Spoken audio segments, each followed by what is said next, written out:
కేంద్ర ప్రభుత్వం కార్మికుల పట్ల అవలంబిస్తున్న తీరుకు నిరసనగా కార్మికుల న్యాయమైన సమస్యల పరిష్కారానికై కేంద్ర ప్రభుత్వం తీరుకు వ్యతిరేకంగా దేశవ్యాప్తంగా అన్ని గుర్తింపు సంఘాలు ఇచ్చిన బంద్లో భాగంగా దిల్సుఖ్ నగర్ సిటీ బస్ డిపోలోని 136 బస్సులు మరియు దిల్సుఖ్ నగర్ డిపో 2లోని 142 బస్సులు డిపోకే పరిమితమైనాయి. కార్మికులు స్వచ్ఛందంగా సమ్మెలో పాల్గొన్నారు.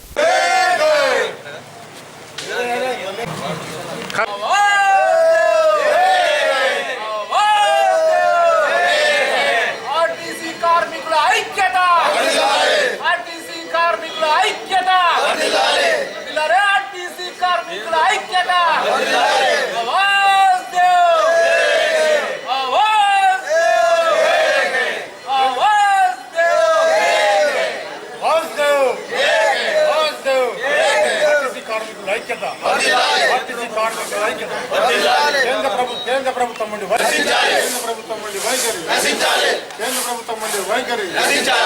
ప్రభుత్వం నుండి వైఖరి,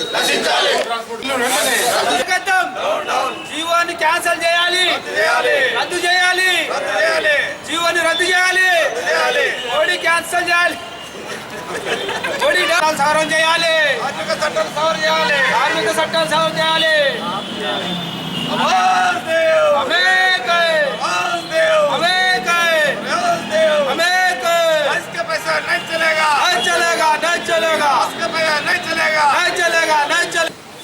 ఈరోజు అఖిల భారత రాష్ట్ర రోడ్డు రవాణా సంస్థలన్నీ సమ్మెలో పాల్గొనడం జరిగింది. ఇది ఎందువల్ల అంటే ఏదైతే 1988 ఎంబీ యాక్ట్ బిల్లును సవరణ చేసి అన్ని ఆర్టీసీలని ఉరితాడు బిగించేలాగా ఈరోజు బిల్లు పార్లమెంట్లో పెట్టడం జరిగింది. వాటికి అన్నిటికీ నిరసనగా ఈరోజు అఖిల భారత ట్రాన్స్పోర్ట్ ఆర్గనైజేషన్ ఇచ్చిన పిలుపు మేరకు మా తెలంగాణ ఆర్టీసీ కార్మికులమందరము స్వచ్ఛందంగా సమ్మెలో పాల్గొనడం జరిగింది. ఇది ఉదయం 4 గంటల నుండి ఏ బస్సు బయటికి వెళ్లకుండా అందరం ఇక్కడ యావత్తు తెలంగాణ వ్యాప్తంగా అన్ని డిపోలో ఇదే పరిస్థితి ఉన్నది. మా దగ్గర 136 బస్సులకి ఒక్క బస్సు కూడా బయటికి వెళ్లకుండా మేము నిరసన కార్యక్రమం 4 గంటలకు చేయబడుతున్నాము.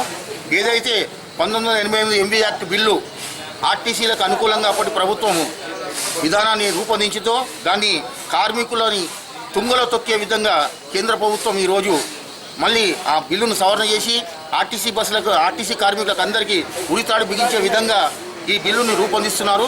దీనికి అందరికీ నిరసనగా మేము అఖిల భారత ట్రాన్స్పోర్ట్ ఆర్గనైజేషన్ ఇచ్చిన పిలుపు మేరకు మేము ఈరోజు సమ్మెలో పాల్గొంటున్నాం. 700 బస్సులు రోడ్డెక్కాయి. ఆర్టీసీ కార్మికులు కూడా స్వచ్ఛందంగా దాదాపుగా 4 గంటల నుండి ఇక్కడ మరి నిరసన కార్యక్రమాలు చేపడుతున్నాము. ఇప్పటివరకు కూడా ఎలాంటి ఒక బస్సు కూడా గేట్ బయట లేకుండా మేము ఇక్కడ బంద్ నిర్వహిస్తూ మా యొక్క దిల్సుఖ్ డిపో ఇక్కడ సిటీ దిల్సుఖ్ డిపో నుండి ఇలాంటి ఒక బస్సు కూడా బయటికి వెళ్ళలేదు. దాదాపుగా కార్మికులందరూ స్వచ్ఛందంగా సమ్మెలో పాల్గొంటున్నారు. యథావిధిగా సాయంత్రం వరకు ఇదే పరిస్థితి ఉంటుందని తెలియ